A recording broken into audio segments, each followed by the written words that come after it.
welcome to another edition of Pensacola's Unsung Hero. I got another great show for you today, and I want to not introduce but present to Pensacola Miss Zoe Webster Phillips. Good morning, Miss Phillips. How are you this morning? Good morning. I'm fine, thank you. Well, folks, I just want you to know that we've been doing a series on all the unsung heroes in this community, and Mrs. Phillips, Miss Zoe Phillips, I feel is one of the great Pensacolians that hasn't uh, begged for accolades, but have done so many great things in this community that people don't know about.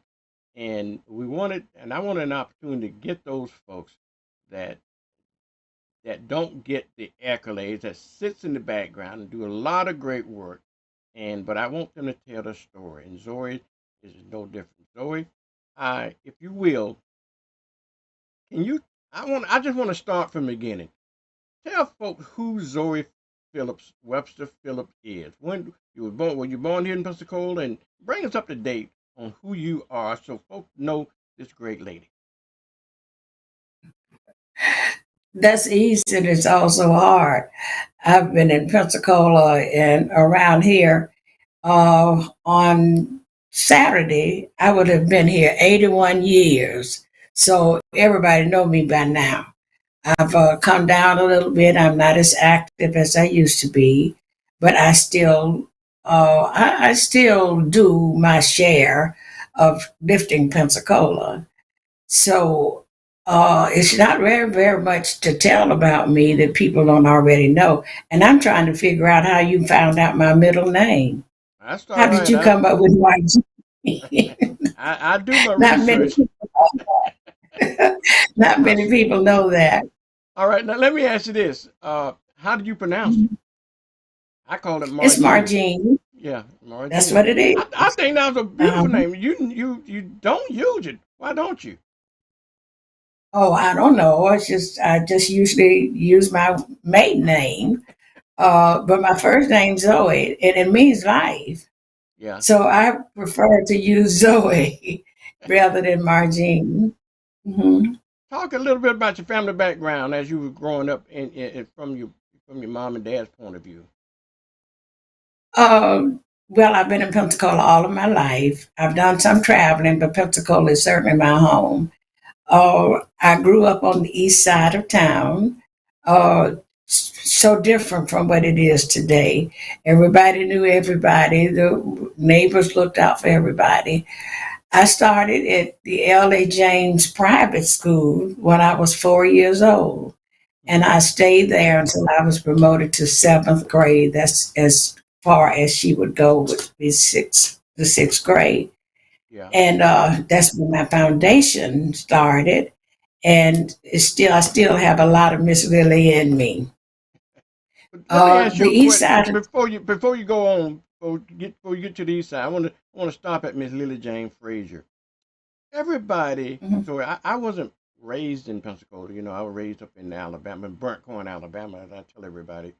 But ever since mhm, I've been here, and everybody that I know so far that have attended Miss Lily James School has mhm. turned out to be somebody. Okay, did she have any failures at all in her school? I mean, somebody. I don't think I, so. I don't think so. I I don't can't. think so. Everybody that I talked to You that attended Miss Lily James School is successful and right? well known in their own right. That's a testament. I'm telling you. Yeah, Wow. yeah. She had graduated more valedictorians than any other school in Pensacola. And you just said that Lily James Frazier, but Lily James Frazier is Miss Lily James' daughter. Daughter. I'm Those are sorry. That every, was a force of habit. I stand corrected, but go ahead. Miss Lily James, right. yeah, yeah. We were a one-room school Mm-hmm. uh, with the toilet outdoors. We had to bring our own lunch, and Mm-hmm. she went through kindergarten through sixth grade. And by the time she got through sixth grade, children in third grade knew sixth grade word because we had to sit in that one room Yeah. and listen at all of those classes. If you missed a day of school, you had to go to the foot of the class. If you were if you were naughty in school, you had to stand up and hold your hands up over your head for almost seemed like the entire day. But that was one of the better experiments that I have ever had was at Miss Lily's. And actually, after I went to junior high school, Booker T. Washington Junior High, I would leave there and go to Miss Lily's every day. Wow. That was the kind of influence that she had on her students. Wow. You know what? I wish somebody would make a movie about that.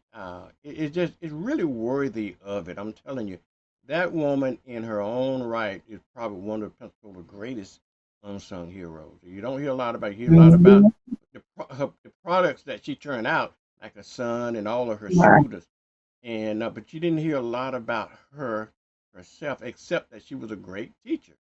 And so Right. maybe one of these days Hollywood can hear that story because it needs to be told by Hollywood. Now you was that talking that about would go ahead. I'm sorry. no, I would say that would be great. Yeah, Hmm. you was talking about. I interrupt you at the East Side. You say you was telling your story. Hmm. Yeah, I've always lived on the east side.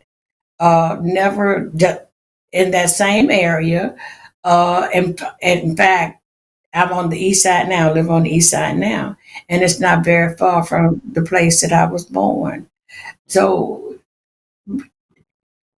when we were growing up, we really didn't venture out too much from home. So just about all of our activities and our churches and all of those things, if we were on the east side, we were members of churches that were on the east side. And we don't have very many people now who even remember the L.A. James Private School, but they have heard about her. And of course, and you had to learn the three R's along with your Bible verses too. So the East Side has always been. We were almost afraid to come to the West Side because we, and no pun intended, but they seemed to think that the West Side folk were worse than the East Side. But Hmm. as you grow older, you know. But that's what your parents would teach you. You know, don't go tangle with people on the West Side. You don't know them. You know. Hmm. So the east side is a good place to be. Okay. Wow. Now I'm assuming that you graduated from Booker T. Washington like most folks did. Uh, where did you graduate from? Yeah, I did. Booker T. Washington, class of 1960. Okay. So I already told you I'll be 81. So you know, 60. That probably don't even register with you graduating in 1960. You can't even imagine that. I, Uh, I but I'm just 9 years behind you. I graduated in '69. So oh, yeah, okay, yeah. okay, I'm not all let this right. young don't let We this young face fool you. Okay. okay, all right, because you look like a jitterbug, a, a young You jitterbug. you know you know what Yeah, I always well, say, Zoe. Flattery gets you everywhere with me. yeah. Yeah. Okay. I'll continue flattering you. Okay. Yeah. When I left the sixth grade to go to Booker T. Washington Junior High School, I had never seen two-story building, a school, because we were in one room. We knew everybody, and I just couldn't imagine when I went to school that Monday morning. I saw so many children. I had never seen that many children in my life. Not even at the fair did we see that many. All of the little colored children were at Booker T. Washington Junior High School. And it was a two-story building. Now remember, I came from 3 or 4 years old to junior high in a one-room building. Right. And then I go to this huge building with all of these children. And that was so the first day of school, I went back home and I told my mother, I said, I can't go back to that school. And she says, well, what are you going to do? And I said, I don't know, but I can't go back over there. And so the next day, she carried me over to St. Anthony. That's a Catholic school. Mm-hmm. And excuse me, went over there, and that was certainly different. Now, I'm, born, bred Baptist. So the first morning that I was there, we went to what they call chapel, Mm-hmm. and they were doing the sign of the cross. And I thought they were saying, anybody want to buy a pack of peanuts? Anybody want to buy? They were doing this, and they were saying what they, and I did not understand, but they were saying it in Latin. Mm-hmm. And we didn't have Latin in Miss Lily's. So I decided, I said, Mama, I can't go back to that school. And she said, well, you got to go to school. You can't drop out. I said, I can't go back to Miss Lily's. She said, no, you can't go back. So by the end of the week, we had straightened everything out Mm-hmm. and bless their hearts. Now that's where Lily James Frazier comes in. Bless their hearts. They put me in a room that would satisfy me and them. So I had very good teachers at Washington Junior High School. I had very good teachers. My homeroom teacher was Evelyn DeBose, and whom I fell in love with. She was one of the prettiest women you ever want to see, kind and nice and all those things. So I finally did. I got through the ninth grade, and then it was time to go to Booker T. Washington Senior High School. And there I met a lot of other people because that was the only schools that we had to go. Okay. All right. Did you get when you leave there? Did you go to college? Yeah, I went to Washington Junior College. Okay. And yeah, everything. And then later on, I did go to Pensacola Junior College and then out to UWF. Yeah. Well, So I met you saying something people. very important. You went to Washington Junior College. You know what? A lot of folks don't realize that was a forerunner of Pensacola Junior College, because before then Exactly. did not have a junior college here except for Washington, and that was an all black school. Am I correct? Washington Junior You're College. correct. Yeah. Wow. Mm-hmm. Okay. Booker T. Washington Junior College. Right. And you went there 2 years. The only thing you could get there was a associate arts degree. And then, of course, most of them left and went to Florida A&M. Mm-hmm. Uh, Mamie Hicks, everybody knows Mamie. Mamie was one of the smartest, well, is one of the smartest people that I've ever really run in contact with. But she was valedictorian of her class. She came out 63 and I came out 60. So she has to call me Miss Phillips. But she went to Talladega. Right. And that was almost unheard of here in Pensacola. That's where all of the smart people went up there. So, but I just want to say that I think every student that came through L.A. James Private School did well, Yeah. even if it was domestic work. Yeah. They did well. They took as much time and honor to wash dishes as they would have gone into the White House Yeah. because we were taught all of those things at that lower level. Absolutely. Now, Mhm. when you got out of college, what career did you pursue? Not, not one thing after the other, but the longest employment I had after that was at the Community Health Center, and I Mm-hmm. felt right at home there at mental health. Right at home. Yeah, yeah. And I bumped around some. I bumped around some, and actually after community mental health. Uh, I used to come by this funeral home Mm-hmm. because I knew, people that were members of my church and everything. And and some sort of way, one day something happened, and Dan Benbow said, "Zoe, can you work on this funeral for me?"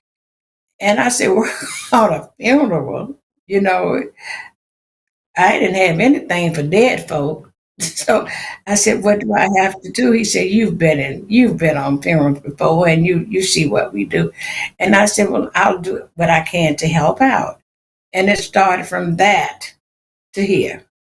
So how long you been at Bimbo's Funeral Home? That's what most folks know you from is Bimbo's Funeral Home. Yeah, and we are Benbow, Right. Ben. Benboe. People want to call us bimbos, and we are not bimbos. We are not bimbos. We are Benbow. Yeah, yeah. But this has been the longest employment that I've ever had, and it's been a wonderful journey.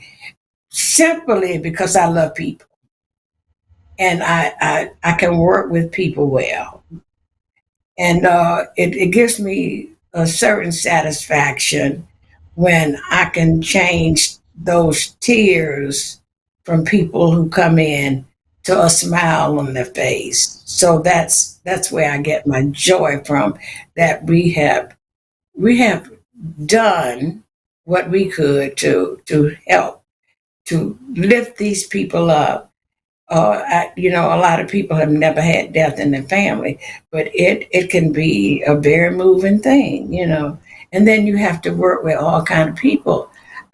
Just Saturday, had a 2-year old baby that was killed in a car accident, and oh God, I must have stayed back there with that baby all day long, and half of the night I was going back there just wanting to tell that baby it's okay.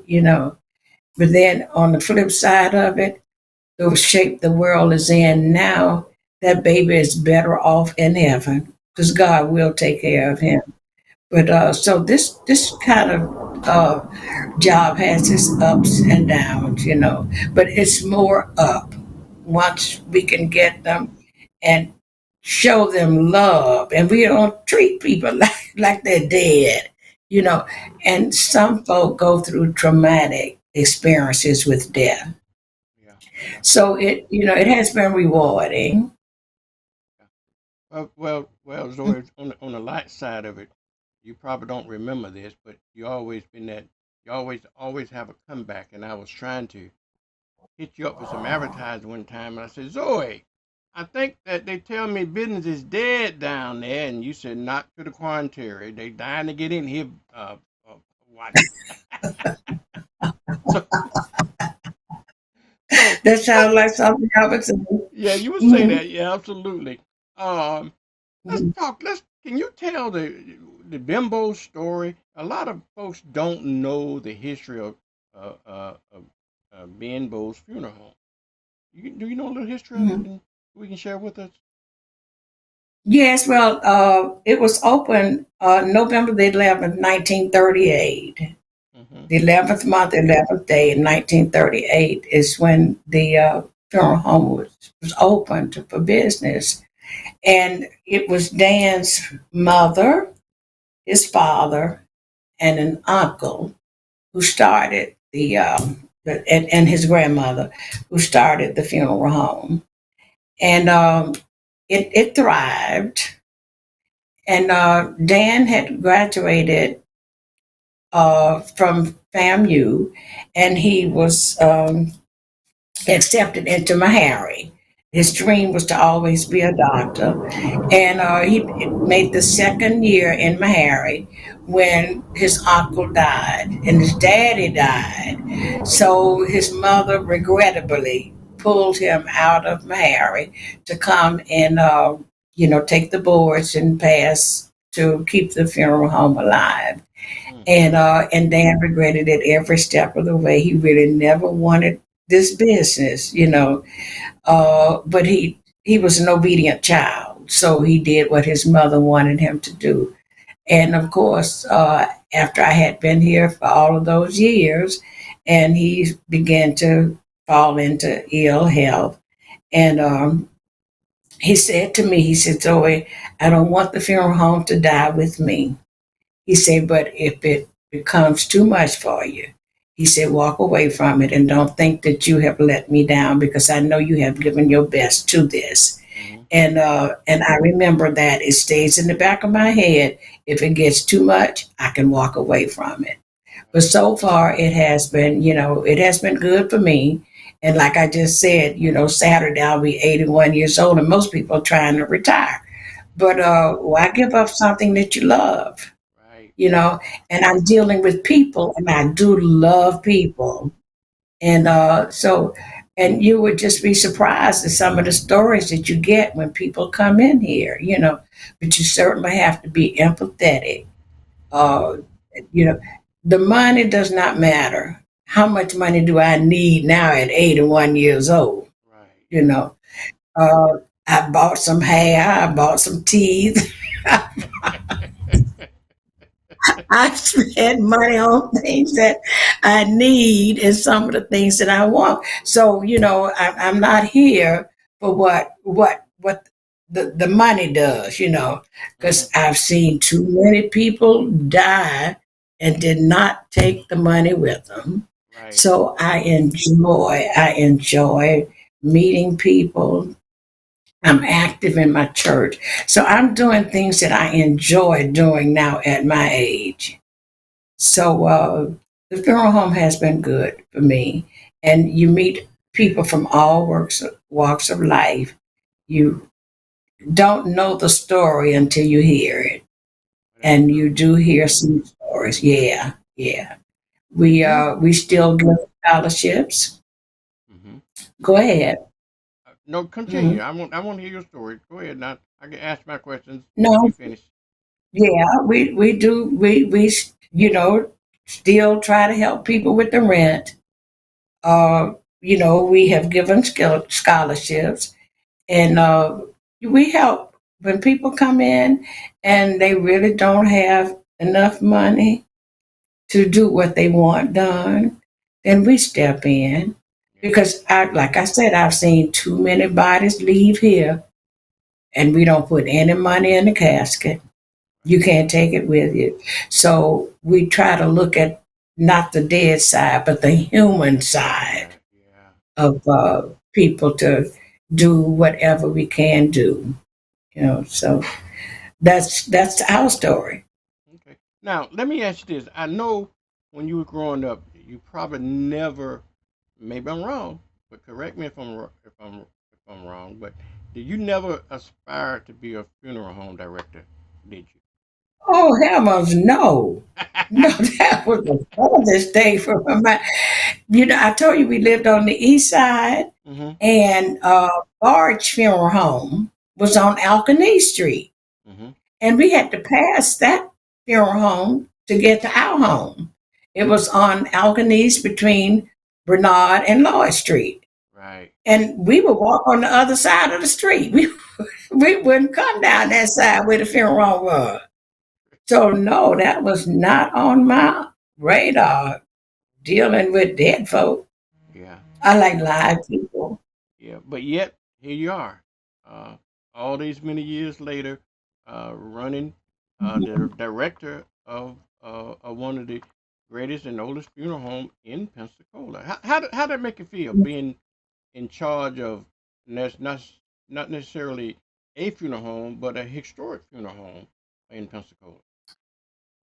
Yeah, I feel good about it because we've done some good things for people, things that people would not even think that we had gotten people out of holes, Hmm. that they could keep their home or they could keep their lights on. That's the human side of it. And I think all of us were put on this earth to do something for somebody else. Yeah. We're not selfish. So we don't do all of the business in Pensacola, but my God, at my age, I couldn't afford to do all of the business, you know. And uh, we don't have a mortgage on this place, you Hmm. know. Our rolling stock is paid for. We have a showroom full of caskets. So, I'm happy where I am. and we're in a condition where we can afford to help somebody. Hmm. And you have people come in here and say, I have $3,000 worth of insurance, and Hmm. $3,000 won't buy grave space anymore. Right. So what do you do with these people? And some of them are honest enough to come and try to pay me $15 a month. And some of them walk away with a big fine funeral and never come back. And next thing you know, somebody else in the family dies and they had another funeral home. They're not coming back to you. And all of the funeral homes get that. All of it, just not this one. You know, uh, uh, and the other funeral directors and funeral home owners and things, they're sympathetic. You know, I know David up at Joe Morris, and David is one of the most giving people that you could ever run across. Right. So you just have to have that inner thing, Hmm. and that's what we strive for here. Wow. Now, like Dan did for you, I guess you was his understudy for many years, and when he wasn't able to carry on, you stepped right in and didn't miss a Mhm. beat. Who have you trained? Who's your understudy? That's a very good question.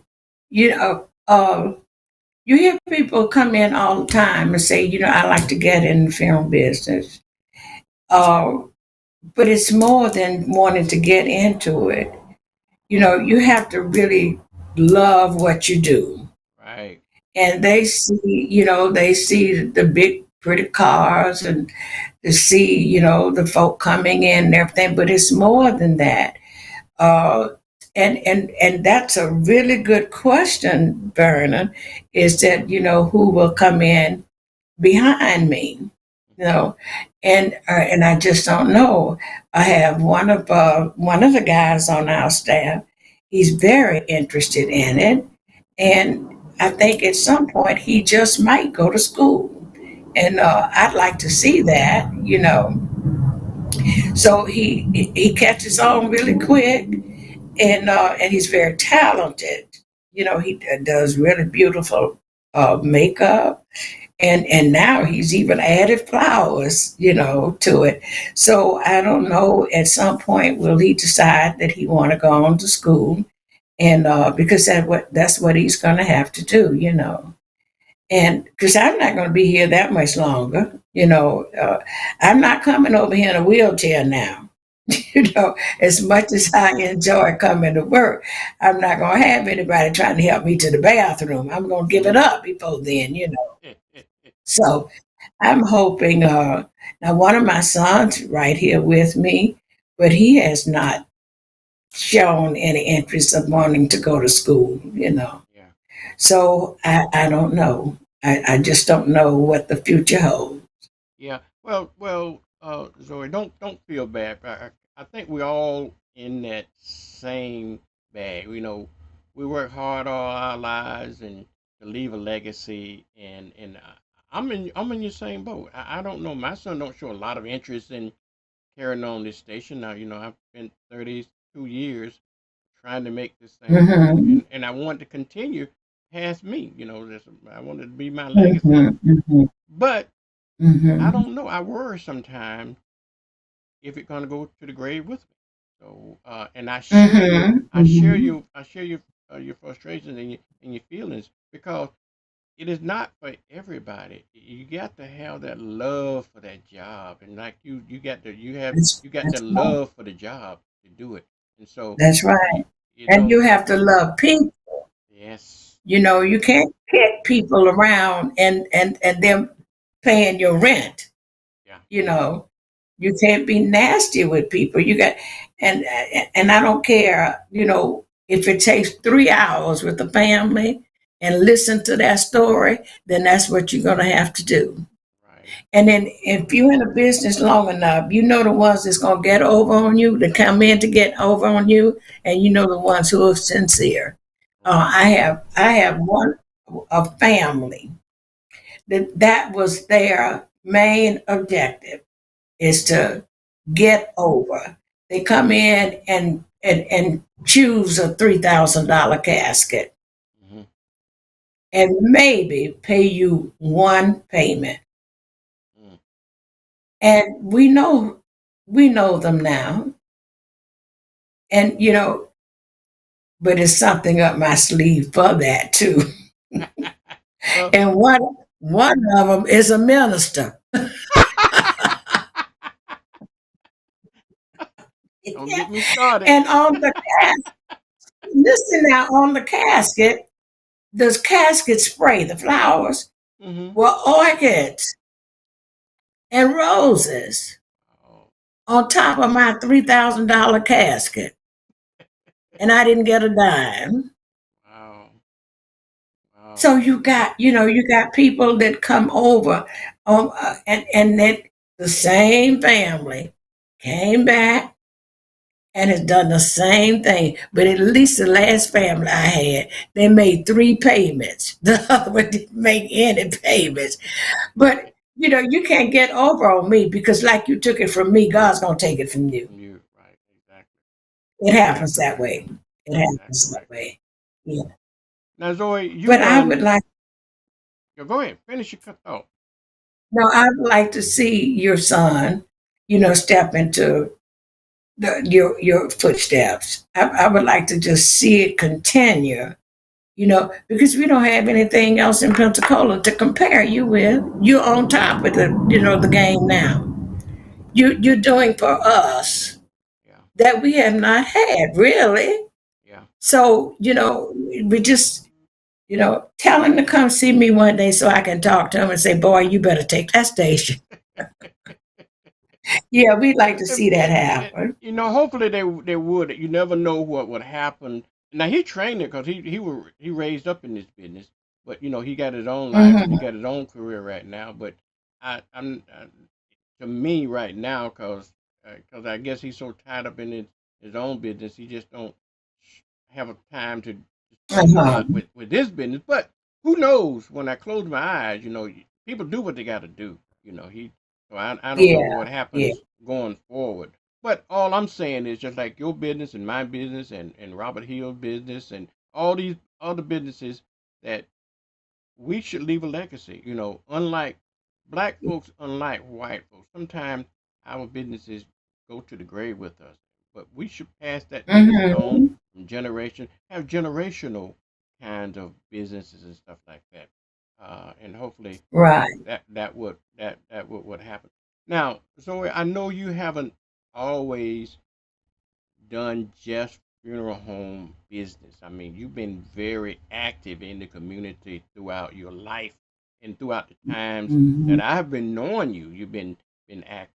Okay, and one of the things that I know that you used to do uh, in honor of General Chappie James, we used to have the Five Flags court. Okay, Hmm. talk to us about that and what was your involvement? I know at one time we wasn't part of the Five Flags parade, but y'all took it and created your own parade. Can you talk to us about the history of that and so forth?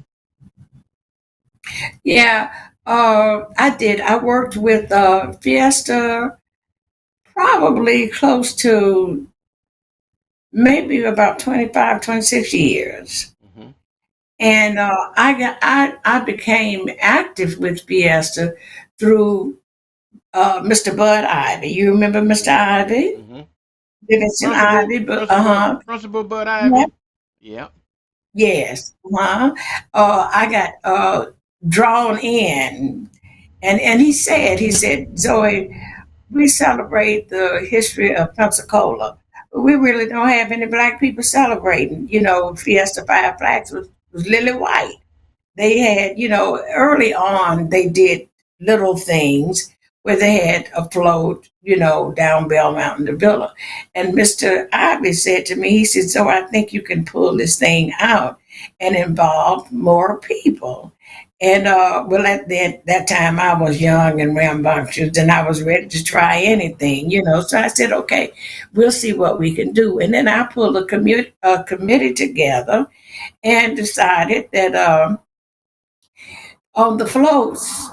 you know, they had all of the pretty white girls with the pretty dresses and all that, and nobody on that float looked like our little girls was coming up.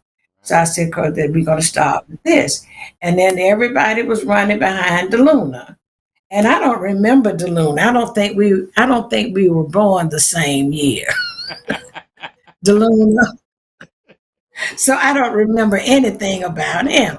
So after I pulled the committee together, and I said, we need to have somebody that our children can look up to, can aspire to what they can become. And it's certainly not a Deluna, because you're not going to discover Pensacola again. So we got to take Pensacola and move it forward for African American children.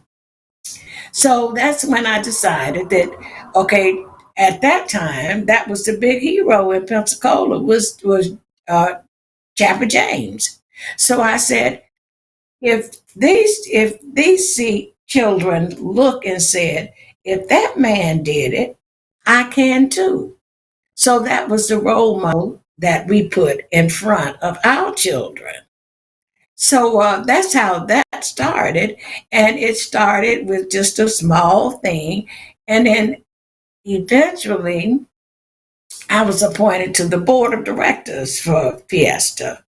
And I was able to get in and pitch what I wanted to happen.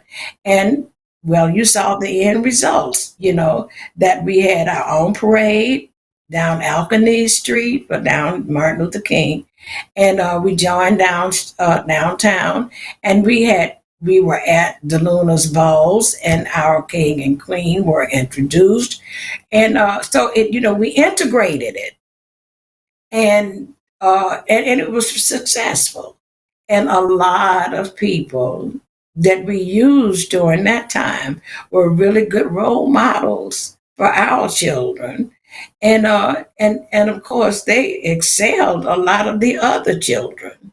So I'm happy about that. And at that point, I said, okay, I've done this long enough, and I've worked with enough people to the ball and keep it rolling.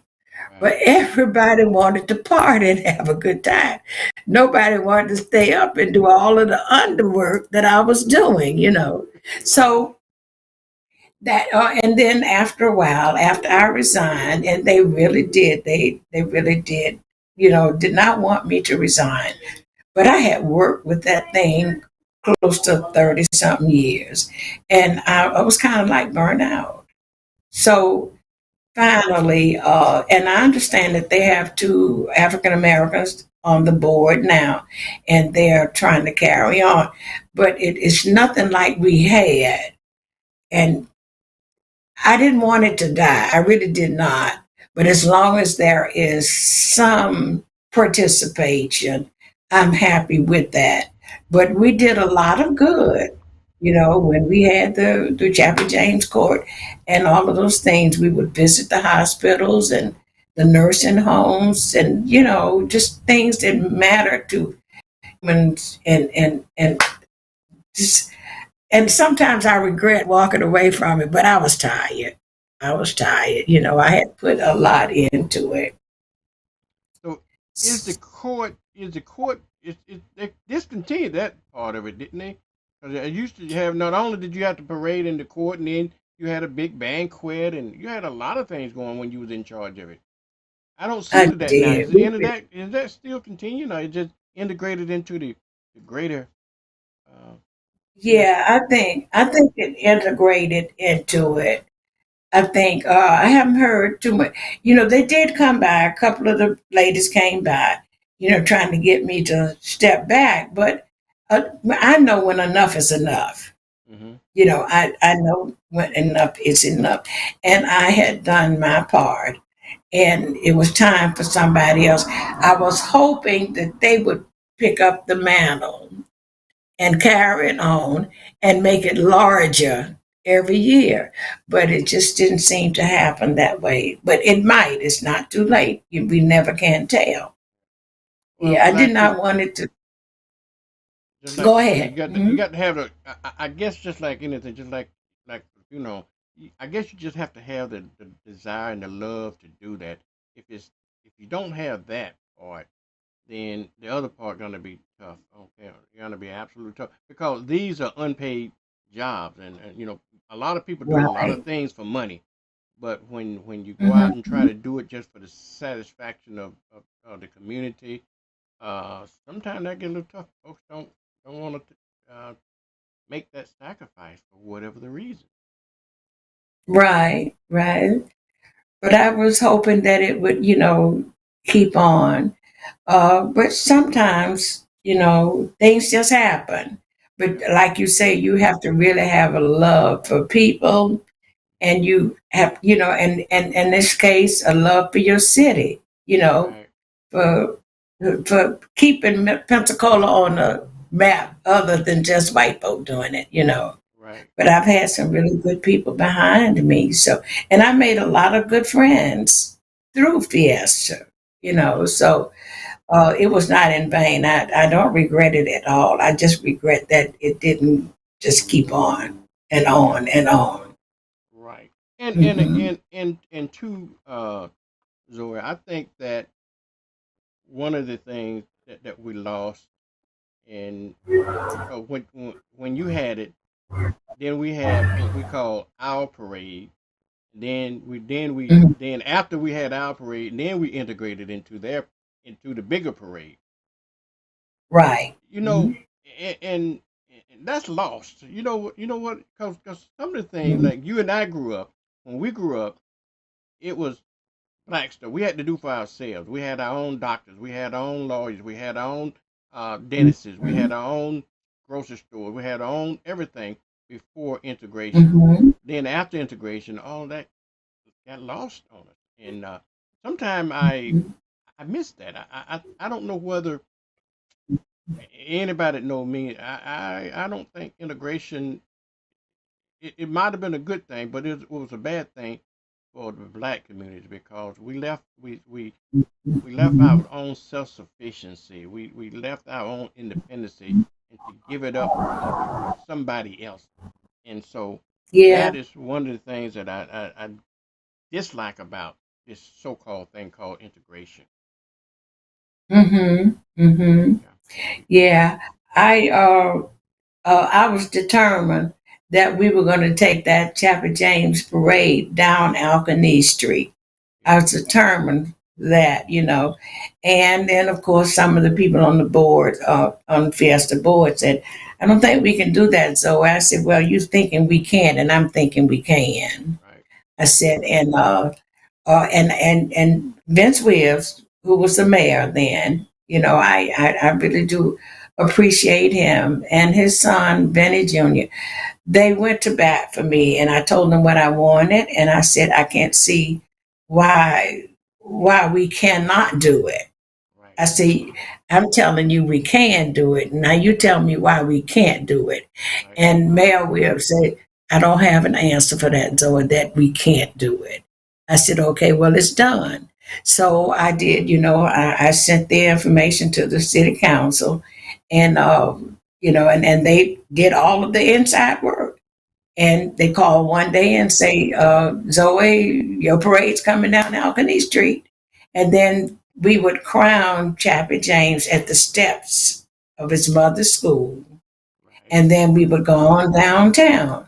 So that was a milestone. It was, to have us do that. And then on the flip side, that I was highly disappointed because on the fourth year that we did it, there was hardly nobody on Alkanee Street to watch the parade. Really. It was hot. So people stayed in their homes where the air condition was and looked out of the window, and a few people were on their front porches. Hmm. So they ruined that. It just, I said, I can't believe that we are coming down here, this historical thing coming down here, and people are sitting up. And then, some of the little children would run out there, and want the candy. And of course, they would throw in the candy. So the next year, I decided it's not worth it. Hmm. We're using money, we're using time, and all of those things. And then the people on Alcany Street were not just standing up watching the parade, watching the parade. So that was the end of that. And I was really disappointed. And I talked with some people and I said, we had nobody standing out there watching the parade. And one lady said, "Oh, it was hot out there, honey." She said, "But I stood in my door and I could see it." But that's not what a parade is for you to stay home. Yeah. So that was the end of the parade. And the next year, in our planning meeting, somebody asked, "Zoe, are you going to do the parade down Alcany Street?" I said, "No, we're just not going. It's not worth it. We were using gas and we buying candy and all those kind of things. And Insurance some of and the little all boys, that kind of stuff. Yeah. exactly, yeah. And some of the little boy ran out there and said, "My mama say send her a bag of candy." Mama was inside watching the parade in the air condition, but the little boy said, "Mama said send her a sack of candy." I said, "Oh my goodness, this is really humorous." So that was, but just the idea that we were able to do that, Right. Right. that I was just glad of that. Yeah, Well, that was great, because those was a great course that you had on during the years that it was done, and it was too bad that we didn't continue that, because yeah, I thought that was absolutely a good thing. But being as it yeah. is now, Zoe, you did a lot of other stuff that I want you to tell us about the things that we don't know about Zoe Webster Phillips that you done for the community. Well, I thought it was an open book. I thought people knew everything I did, and I didn't I, really I do that bet much, you Vern. I bet you a lot of folks didn't know that you was the inspiration behind the Five Flags, the Chapel James Five Flag. Even though folks saw you out front, but I bet a lot of folks didn't know that. So, but you probably did a lot of other things in this community that people don't know about. Can you think of? I know you modest. You don't want to share. You don't want to let everybody know everything that you did. But now's the time to come clean. To No, share and I with really us. didn't. Share. I know. So you've been one of the I didn't one of do. the biggest activists that I know. You one thing I learned, I learned to love and respect about you, that you never were the type of person that will hold your tongue. You what it is, you see it, you speak it, and if it's wrong, you call it out. If it's right, you call it out. I always admire that about you, Zoe. I will always did admire that about you. So, and Yeah, that's what makes you an yeah. activist. That's what makes you important in this community, because if you see wrong, you try to right it. If you call it out. You wasn't one of those type of people that I know that see things and turn their heads and are afraid that somebody may judge them when you speak against it or you speak for it. It really didn't matter which way. But but Zoe, the one that I know, never shied away Mm-hmm. from what she thought and what she felt. So I think that was one of your greatest attributes as far as I'm concerned. And Yeah, a lot of things wouldn't happen in this community if it had not been for you and folks like you. Go ahead and continue. yeah. I'm glad you put and folks like you. Yeah, that's the truth because whatever I did, I had help with it. Hmm. Uh, now, when the municipal auditorium was down there, that was about the only place big enough for Black people to have that thing. So all of the fraternities, I choreographed that balls. I would help them put things together. At the Elks, I always did their balls. And we would raise money for Christmas baskets. And after a while, instead of doing the food baskets, we would give them money to buy toys for their children, things that they would not ordinarily have for Christmas. So all of those things I enjoy doing. I I smile a lot, and I laugh a lot, and I like to see smiles on other people's faces. So my mother used to say all the time, Zoe, they got a sign on your back that says jackass. Because any cause you out there fighting for it. Yeah. So the fraternities and things like that, and there were a lot of social clubs in Pensacola around that time too, and they would have their balls and stuff, and I would always choreograph it and do what I could, when it was a worthy cause. By the same token, I was doing as much in my church as I was for the community. So I, kind of had a balance there. Everybody know I love Greater Union. Uh, in case, uh, in case you're looking for a church home, come with us.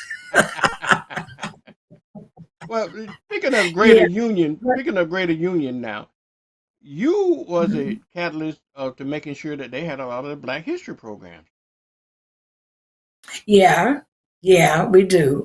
We have it. Yeah, we have it on the fourth Sunday. Well, we celebrated the whole month of February, but on the fourth Sunday in February, that's when we have our really big celebration. Uh, yeah, and I love Greater Union. Everybody know I love Greater Union. But what I did in the community, I did it from my heart, and I like I just said, my mama would always say, Zoe, you have to turn people down sometimes. She said, I told you, she said, they say that sign on your back, and somebody need a bag of groceries. They said, call Zoe. But then what was really funny is my mother was the same way. She was the same exact way. If she had something, we would be leaving out of church.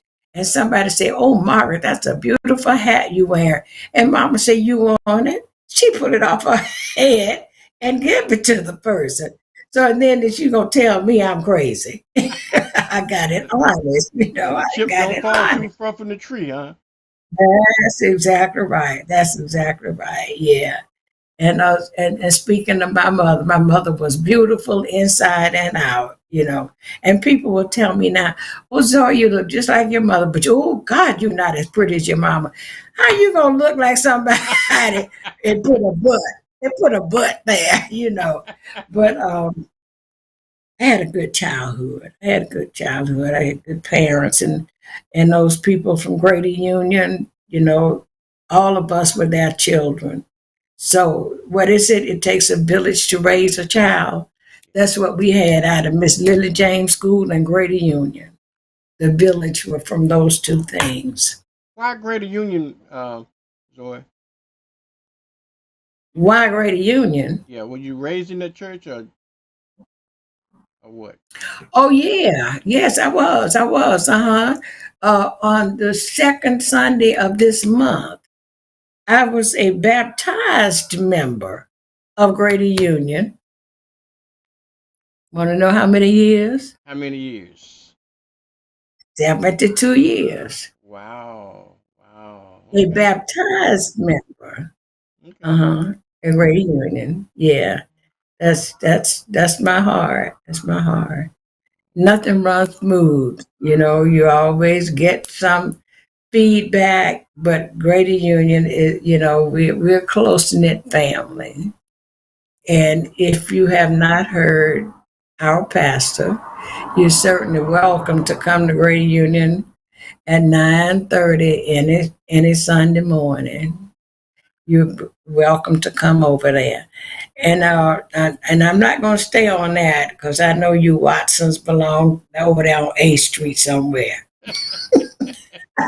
Yeah, we do. Yeah, that's good. And that's good. That's good. Yeah. And every time there's a Watson funeral, I walk in. What's the name of that church? Great Greater Little Little Rock. Rock. Right. Yeah, yeah. I think I buried more Watsons out of that church than any other church. Yeah, I tell you. Well, we followed Yeah, suit. We followed suit. We greater just like you guys are greater. Y'all the greater Union, and we the yeah. greater Little Rock. So That's exactly right. That's exactly right. Yeah, yeah. And we just hope that we can always, keep we can always keep this in the community with our children. We find now that children don't come to church like they used to. And that's probably one of the reasons why they get into so much trouble. yeah. But the people of old, they would come by.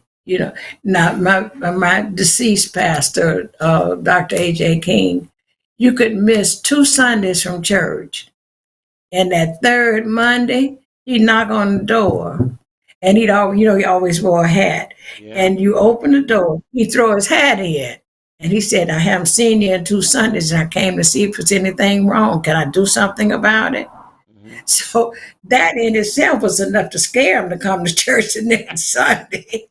But that was love. That was love. He was a shepherd, and he was looking out for his sheep. And that's what we probably need now. That pastors that take interest in and especially our children, because we don't have a lot of children in church anymore. Yeah, that's true.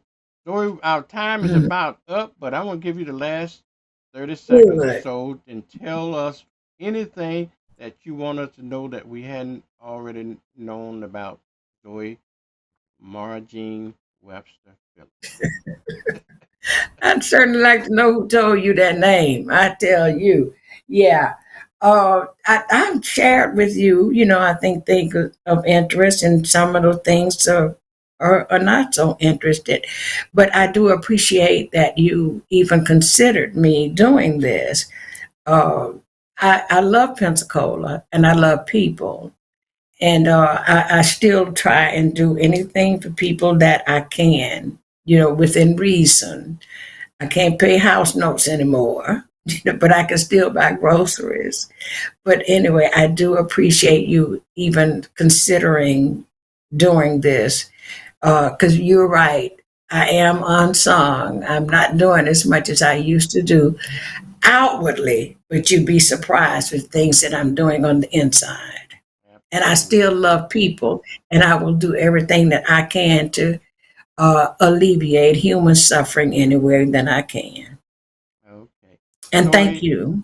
no, let me thank you. I wanted the opportunity to sit down with you and talk about Zoe Webster Phillips, and so we get to know a little bit more about you because you do a lot of things in the community, and I don't think you get enough credit and accolade. Not that you're seeking it, but I think that people need to know your legacy, the things that you've done in this community that not a lot of folks know about, and so and that's my mission in life is to document some of this stuff Mhm. so that future generations can have access to this video here and many other videos that I'm doing that to let folks know we got a history and so we didn't get to where we are uh, by ourselves. On our Many own. people That's make right. a lot of sacrifices, like you're making the Mhm. sacrifices at the funeral home, and for Mhm. people, a lot of folks can't even afford a funeral, but they get one at Mhm. at uh, Mhm. at Benbow Funeral Home. So, but again, thank you so much for the opportunity of giving me the privilege of speaking with you today, Zoe. And you're welcome, and I'm honored that you even chose me. And I have not really done all that I need to do, Yeah, but this certainly does. It inspires me. So thank you, because there's so many people out there, so many people who's really worthy, and I have not really been worthy of the honor that you have bestowed upon me this morning. And I thank you. I remember. Thank you, Coach Cola. Thank you for listening. We'll see you again on another edition of Unsung Heroes.